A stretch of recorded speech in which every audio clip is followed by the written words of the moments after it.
మాత్రము అల్పమైనదాన్ని కాదు. ఇశ్రాయేలును నా ప్రజలను పరిపాలించే అధిపతి నీలో నుండి వచ్చిన.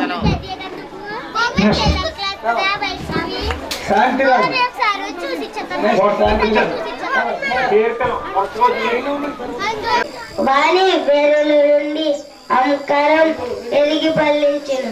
యేసయ్య 11వ అధ్యాయం 1వ వచనం. తేజరిల్లుము యెహోవా మహిమ నీ మీద ఏలించును. యెషయా 1వ వచనం 1వ వచనం. ప్రసన్న ప్రసన్న ఇప్పుడు వాక్యం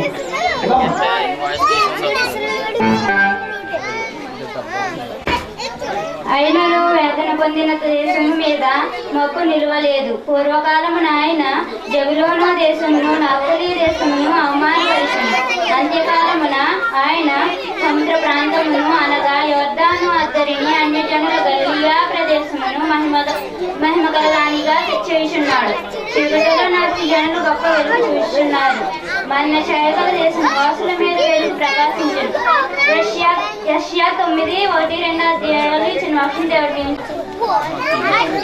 ఏలి అనగా మనకు శిశువు పుట్టిన, మన కుమారుడు అనుగ్రహించబడు. ఆయన భుజం మీద రాజుపాలు, ఆచేకరుడు, ఆలోచనకర్త, బలవంతుడు, దేవుడు, నిత్యకు తండ్రి, సమాధానకర్తకు అధిపతి అని అతనికి పేరు పెట్టాడు. చిన్నగా వీడియో ఏర్పాటు చేశాం కాబట్టి తగు జాగ్రత్తలు పడుతున్నాం. పిల్లలందరూ గమనించండి. ఆమె యొక్క కుమారుని కనేను. తన ప్రజలు వారి పాపాల నుండి ఆయనను రక్షించెను గనుక ఆయనకు యేసు అని పేరు పెట్టెదను. ఇదిగో కన్య గర్భవతి అయిన కుమారుని కనేను. ఆయన ఇమ్మాయేలు పేరు పెట్టెను. క్రీస్తు ప్రభువును మహిమించడానికి మా మధ్యలో ఉన్నారు. పరిశుద్ధుల మన యాసరాగ్రంథం నుండి 35వ వచనం ప్రారంభం నుండి 8వ వచనం దాకా చదువుకుందామండి. అరణ్యమును ఎండిన భూమియు సంతోషించును, అడవి ఉల్లసించి కస్తూర పుష్పము వలె పూయును. అది బహుగా పూయిచు ఉల్లసించును, ఉల్లసించి సంగీత గానములు పాడుచు లవణాలు సందరును దానికి కలుగును. కన్నీళ్లు సూర్యునిలో ఉన్న సొగసు దానికి ఉండును.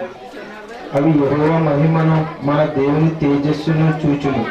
కడలిన చేతులను బలపరచుడి, త్రొట్టిల్లు మోకాళ్లను దృఢపరచుడి. కత్తరులు హృదయములతో ఇట్లనది, భయపడక ధైర్యముగా ఉండుడి. ప్రతిదండన చేయుటకై మీ దేవుడు వచ్చుచున్నాడు. ప్రతిదండనను దేవుడు చేయదగిన ప్రతీకారము ఆయన చేయును. ఆయన వచ్చి తానే మిమ్మల్ని రక్షించును.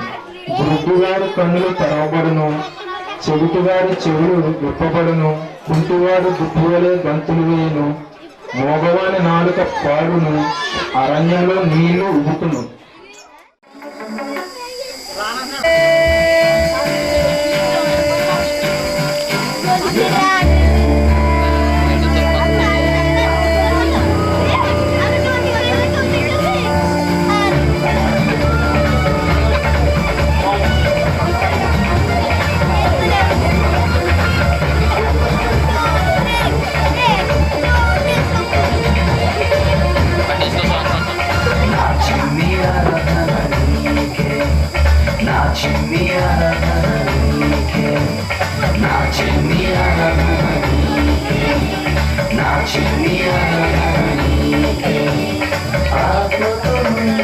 సత్యముతో పూర్ణ హృదయముతో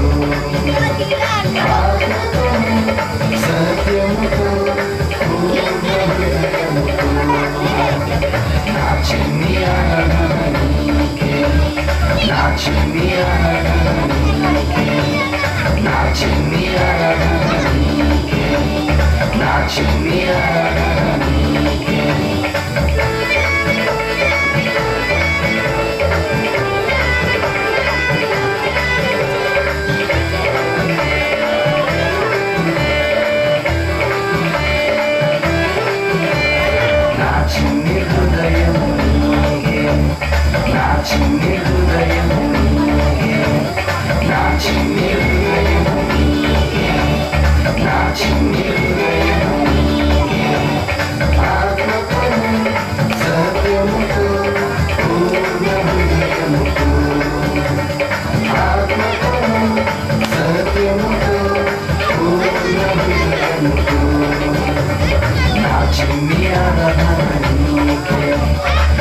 చిన్ని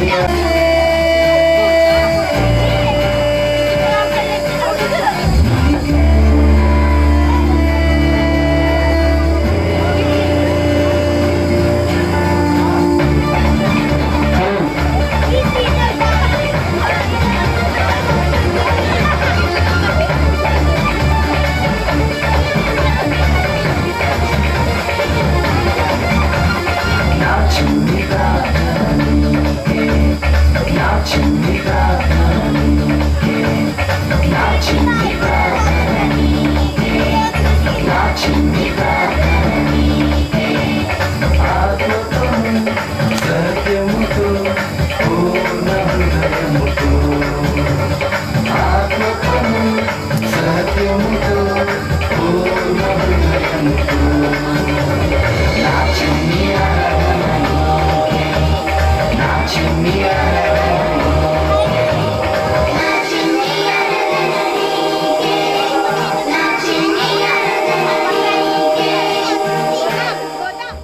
పుట్టింది ఏమండి వృత్తులను బట్టి కులం ఈ లోకంలో ఆవిర్భవించింది. ముఖ్యంగా భారతదేశంలోనే ఉంది, ఇతర దేశాల్లో లేదని గమనించండి. ఈ పిల్లలందరూ కూడా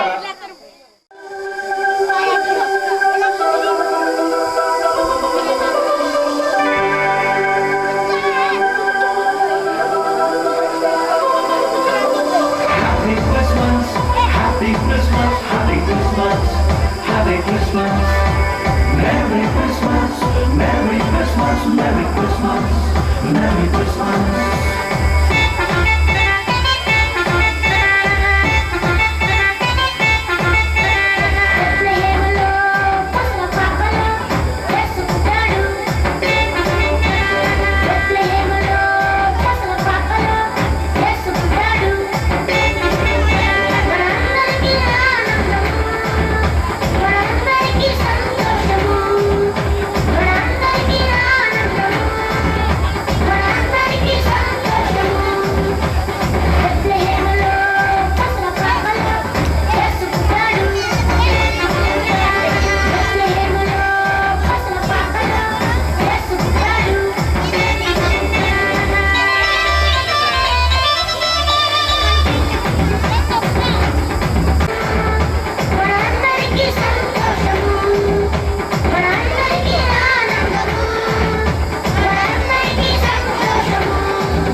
హ్యాపీ క్రిస్మస్. ఇప్పుడు మన మధ్యలోకి పెద్దలు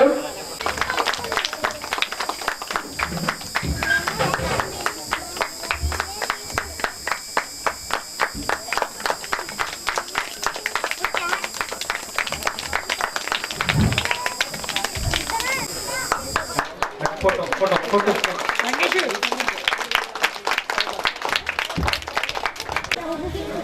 స్కూల్లో మాస్టర్ గా పనిచేస్తున్నటువంటి మన ప్రసాద్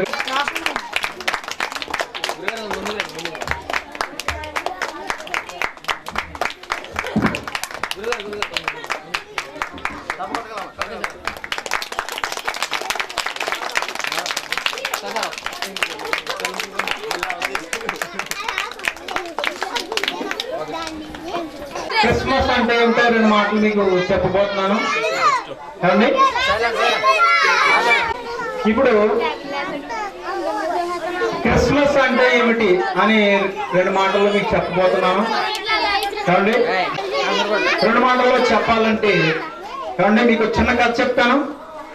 కథలో ఉన్నాడు.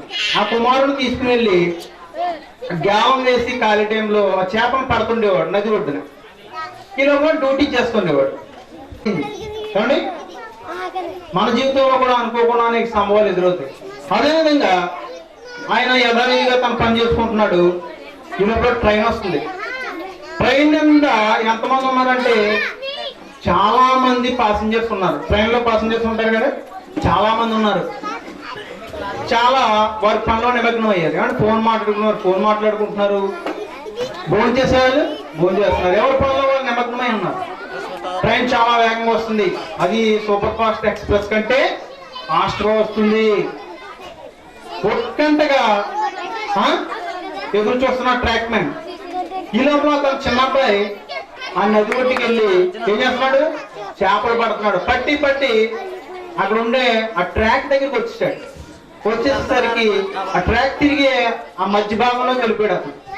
చూసారా పిల్లలు? వింటున్నారా పిల్లలు? ఇక్కడ ట్రాక్ మార్చడానికి తన పిల్లడు ఏమవుతాడు? నుజ్జు అయిపోతాడు. దీని కింద ఆ ట్రైన్ చక్రాల కింద